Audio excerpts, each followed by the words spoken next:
Black waitress whispers that's the wrong formula, right before the $100 million pitch goes live.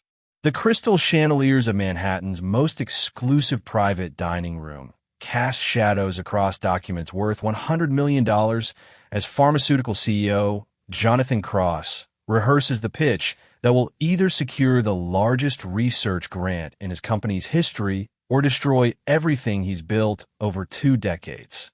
At the mahogany table, where titans of industry have signed world-changing deals, investors from 3 continents prepare to evaluate Cross Pharmaceuticals' revolutionary cancer treatment formula.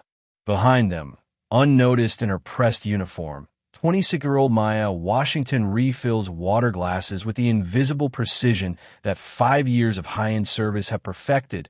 Her biochemistry PhD from Spelman College, hidden beneath a role that society assumes requires nothing more than a smile and steady hands. In 12 minutes, Jonathan will present research that could save millions of lives. If Maya doesn't find the courage to reveal that his multi-million-dollar formula contains a calculation error that will turn breakthrough medicine into catastrophic failure. Maya's shift begins at dawn in the corporate dining facility where power brokers feast while reshaping global markets. Her movements choreographed by years of serving people who view her as functional furniture rather than a human being with advanced scientific training. She earned her doctorate summa cum laude while working 3 jobs to support her younger siblings.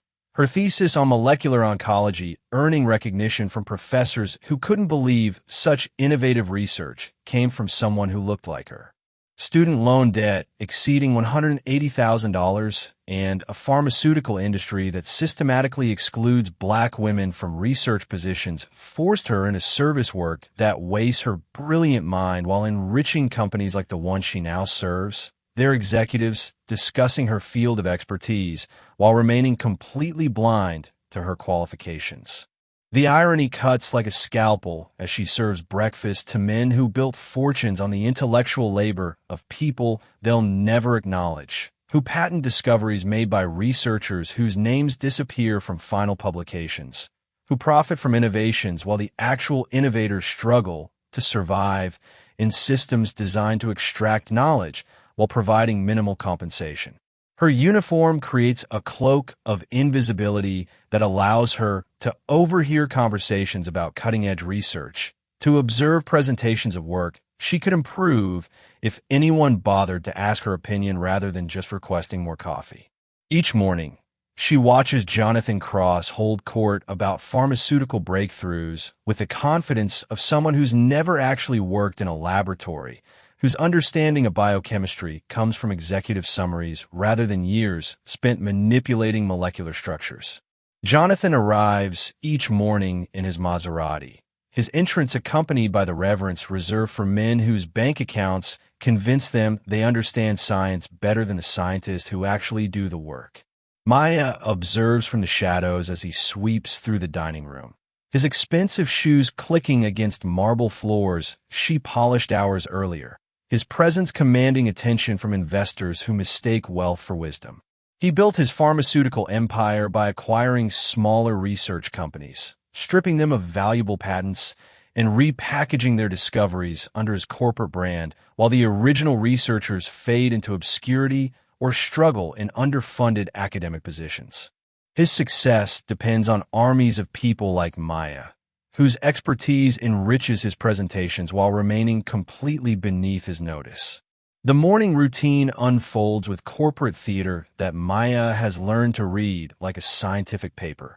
Presentations where conclusions have been predetermined, meetings where Jonathan's voice dominates while actual researchers provide data he'll claim as strategic insight, conference calls where his authority goes unquestioned despite fundamental misunderstandings about the science underlying his company's products. Maya moves through these spaces like a molecular ghost, her presence so thoroughly dismissed that executives discuss confidential research within earshot of someone they assume lacks the education to understand complex biochemical processes. She listens to Jonathan practice his presentation about the revolutionary cancer treatment. hearing errors in his molecular formulas that could transform life-saving medicine into deadly poison.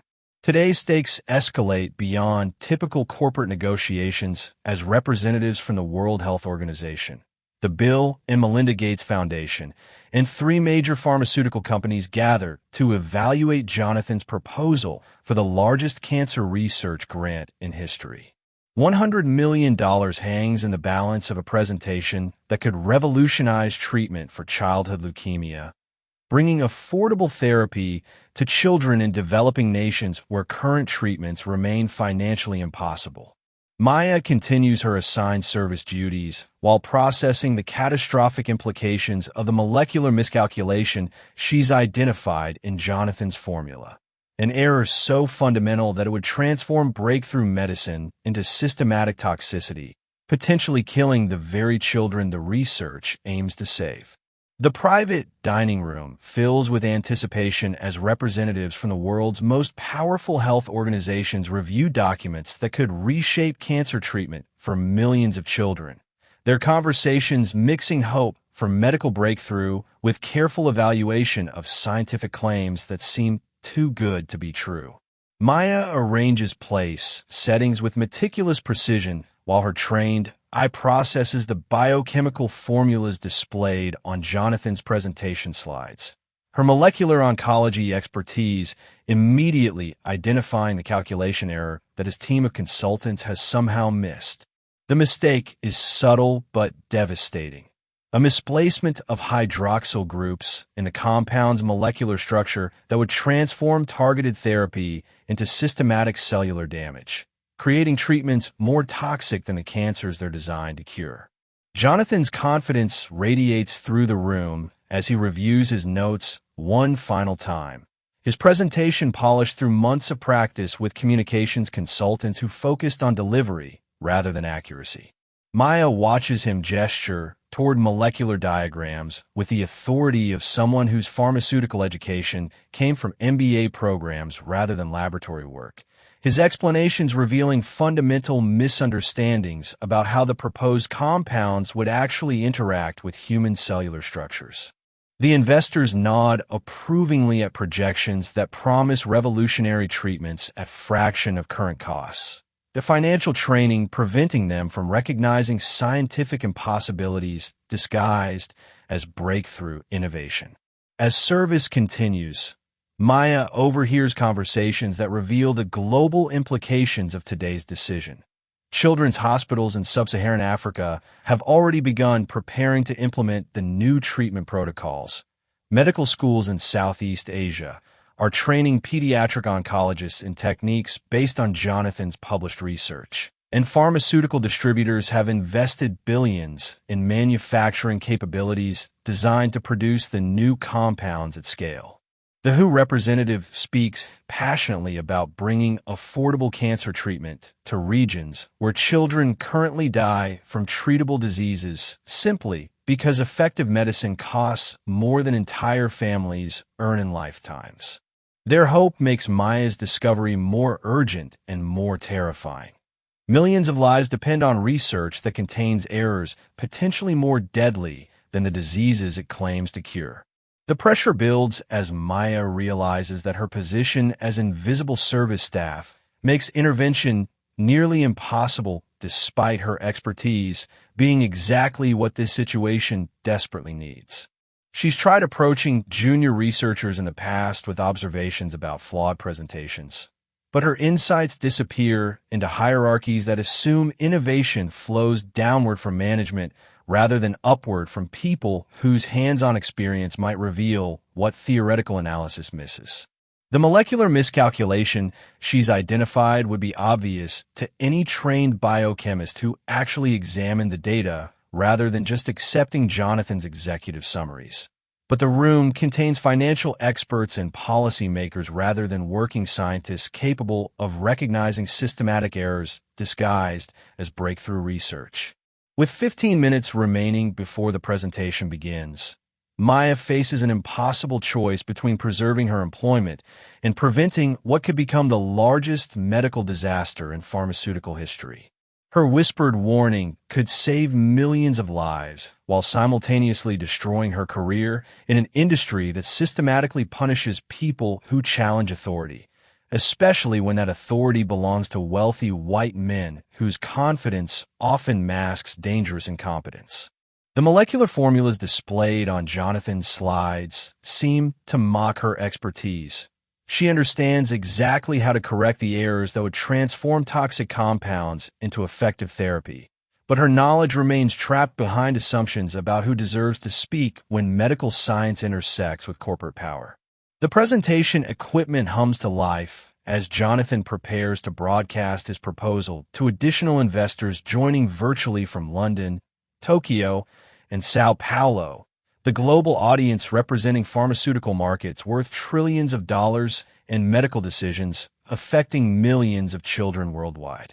Maya continues serving refreshments while processing the exponential implications of remaining silent. Not just the immediate toxicity of incorrectly formulated compounds, but the systematic destruction of trust in pharmaceutical research that such a massive failure would create, potentially setting back legitimate cancer research by decades, while children continue dying from diseases that could be cured with properly designed treatments.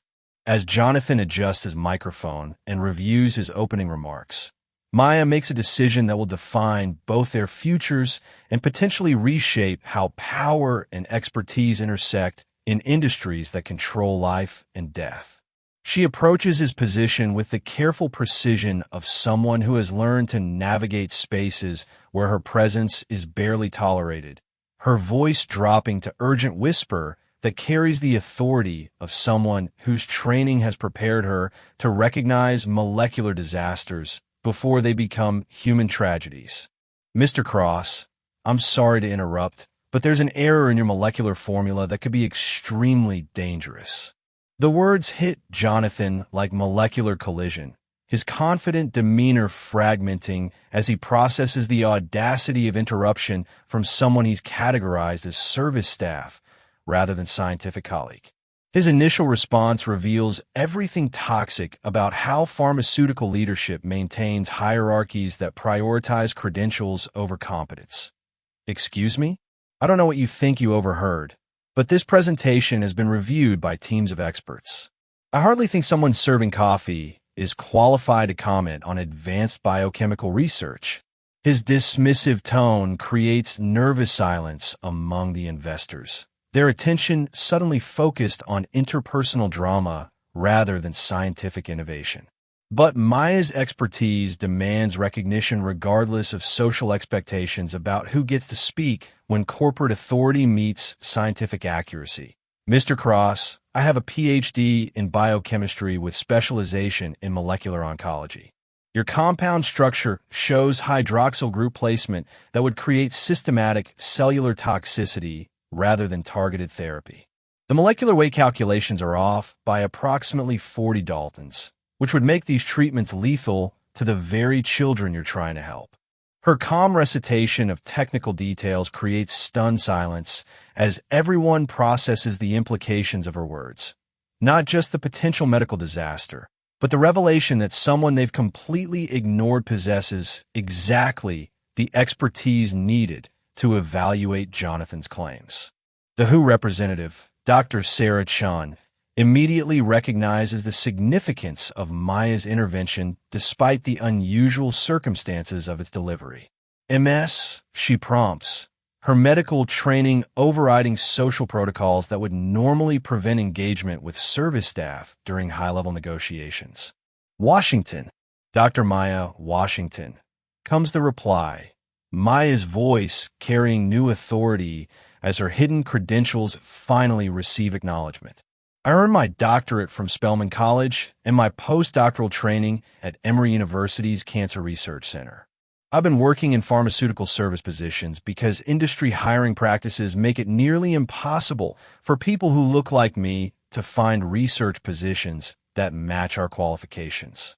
Dr. Chen's response transforms the entire dynamic of the meeting as she asks Maya to explain her analysis in detail, her medical expertise allowing her to immediately recognize the validity of concerns that Jonathan's financial training had prevented him from understanding.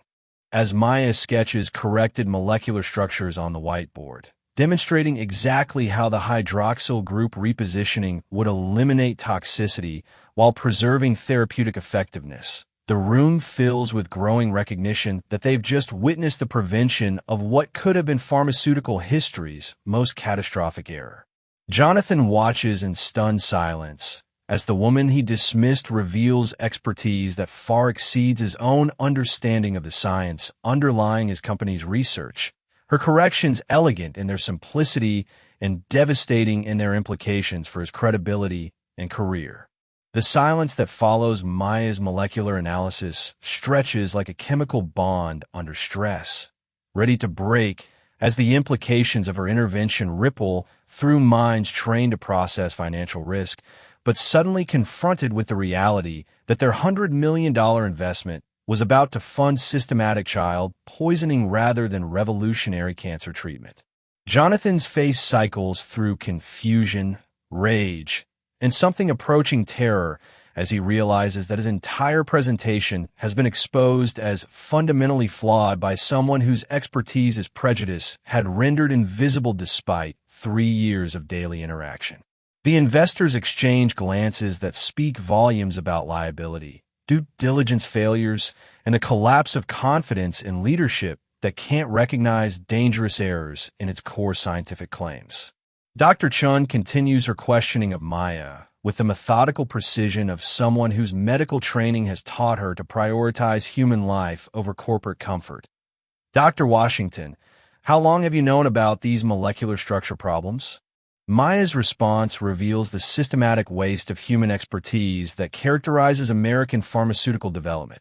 I identified the errors approximately 6 months ago when I first observed Mr. Cross's presentation materials during executive dining events.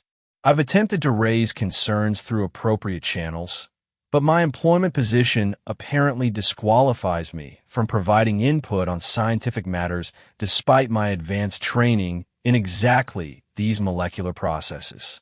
The WHO representative's face darkens as she processes the implications, not just the near disaster of funding toxic research, but the systematic exclusion of qualified voices that could have prevented this crisis months earlier if pharmaceutical hierarchies valued expertise over social position. Mr. Cross, Dr. Chun says, her voice carrying the controlled fury of someone whose life's work involves protecting children from preventable medical disasters. Are you telling us that you've had a qualified biochemist observing your research for months, but your organization never bothered to solicit her professional opinion about work directly related to her field of expertise? The question hangs in the air like an indictment of systems that waste human knowledge while celebrating ignorance dressed in expensive suits. Jonathan's response reveals the depth of his scientific illiteracy as he attempts to defend research he clearly doesn't understand. Look, this formula has been verified by our consulting team. I'm not going to have my company's breakthrough research questioned by someone who serves coffee, regardless of what degree she claims to have. His words create visible discomfort among investors sophisticated enough to recognize that effective leadership requires acknowledging expertise wherever it exists, that successful organizations develop systems for incorporating diverse perspectives rather than just celebrating familiar voices. Maya's calm response demonstrates grace under pressure that years of systematic dismissal have taught her to maintain. Mr. Cross, would you like me to provide the specific calculations that demonstrate how your molecular weights don't match your proposed structures? The transformation that follows happens with the speed that crisis demands when comfortable assumptions prove catastrophically wrong. Dr. Chun immediately requests Maya's credentials verification and complete analysis of the proposed research, her medical authority creating space for expertise that corporate hierarchies had systematically excluded.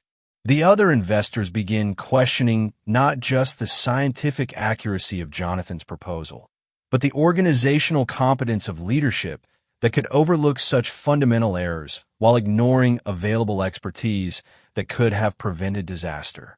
Maya finds herself transformed from invisible service staff to essential scientific consultant, her molecular knowledge suddenly invaluable to people who had dismissed her existence for years.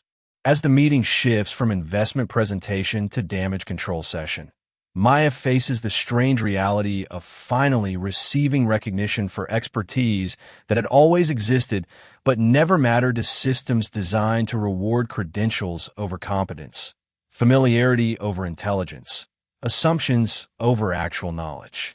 Jonathan watches his empire crumble as investors realize that his pharmaceutical company has been built on foundations of scientific ignorance disguised as breakthrough innovation.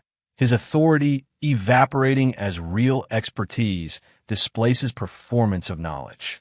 The woman he dismissed as just a waitress now holds the key to either salvaging his company through genuine scientific collaboration or exposing the systematic fraud that his leadership had unknowingly perpetuated through willful blindness to available human resources whose skin color and job title had rendered their brilliance invisible to his prejudiced assumptions about who deserves to speak when life and death hang in the balance.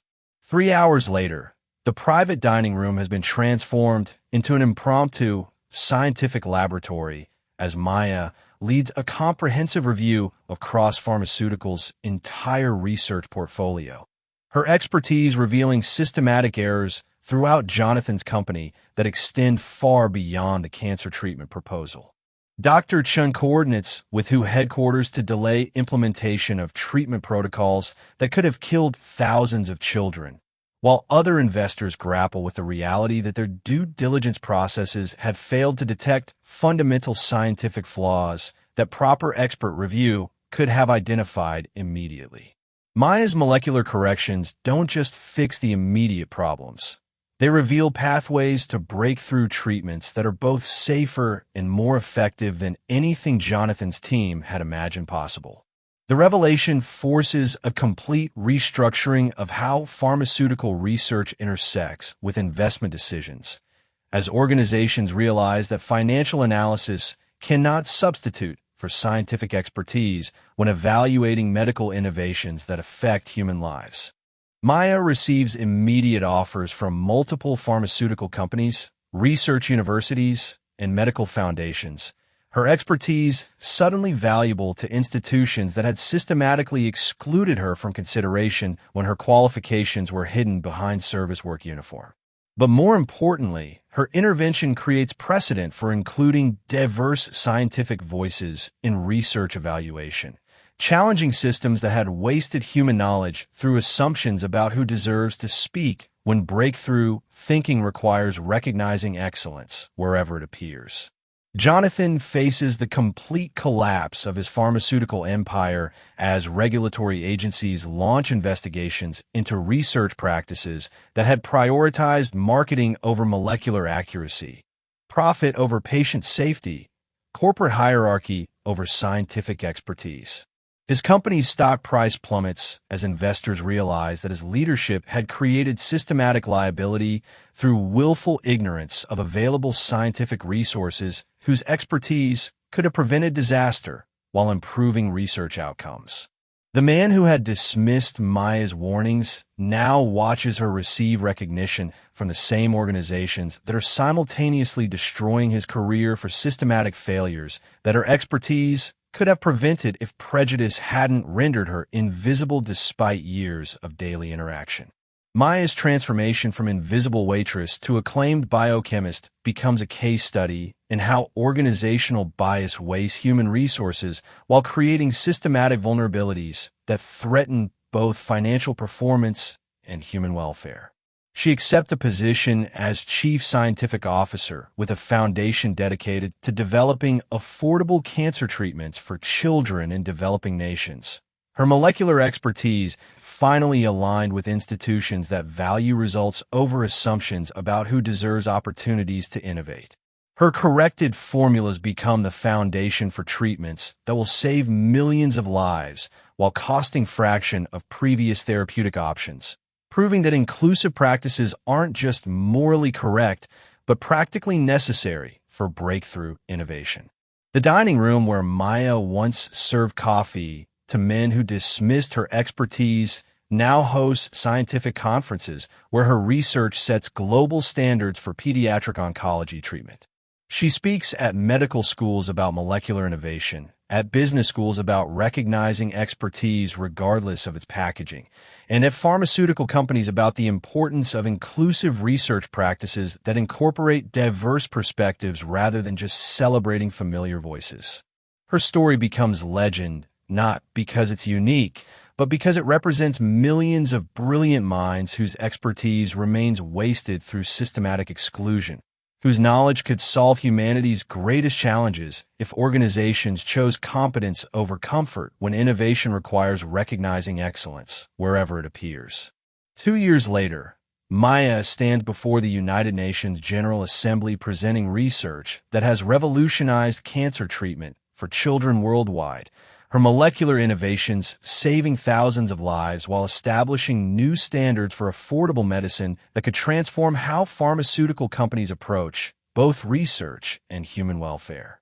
The treatments she developed after correcting Jonathan's fatal errors now provide effective therapy at costs low enough for implementation in the world's poorest regions, proving that breakthrough science requires inclusive practices that value expertise over assumptions about who deserves opportunities to innovate when human lives depend on molecular precision rather than corporate hierarchy. Jonathan's pharmaceutical empire has been completely dismantled, his systematic failures leading to regulatory changes that require scientific advisory boards to include diverse expertise rather than just familiar credentials from traditional institutions. Maya's intervention has become required case study in medical schools, business programs, and pharmaceutical training, demonstrating how organizational bias creates systematic vulnerabilities that threaten both innovation and human welfare. Her story proves that breakthrough thinking requires breaking down barriers that waste human potential through exclusionary practices, that true innovation demands recognizing brilliance wherever it appears rather than just celebrating it when it conforms to comfortable assumptions about who gets to speak when life and death hang in the balance.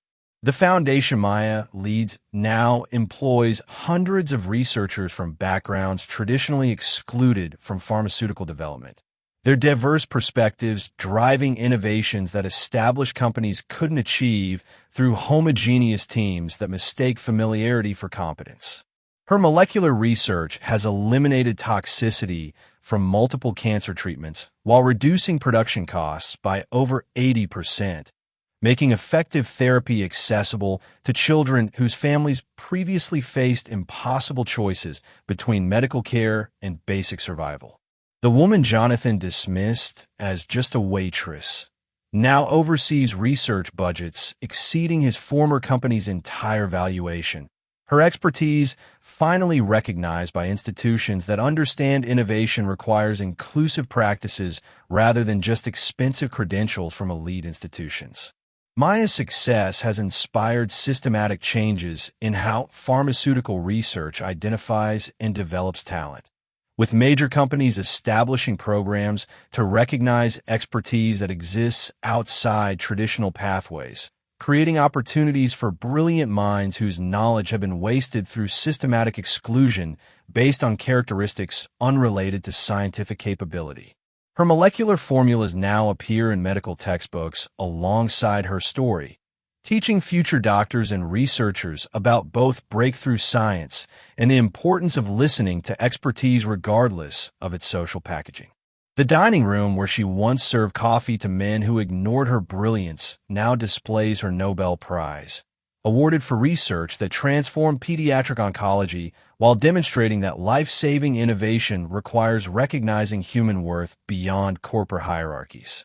As Maya reviews proposals for the next generation of affordable cancer treatments, she remembers the moment when her whispered warning prevented pharmaceutical disaster, while revealing the systematic waste of human expertise that characterizes industries more concerned with maintaining comfortable hierarchies than recognizing excellence wherever it appears.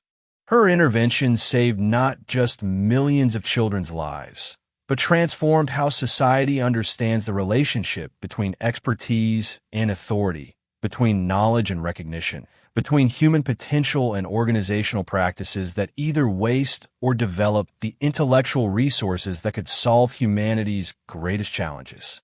The wrong formula, she identified, has become symbol of what becomes possible when organizations choose justice over just maintaining familiar systems, when innovation serves human welfare rather than just accumulating wealth, when breakthrough thinking requires breakthrough practices that value results over assumptions about who deserves opportunities to change the world.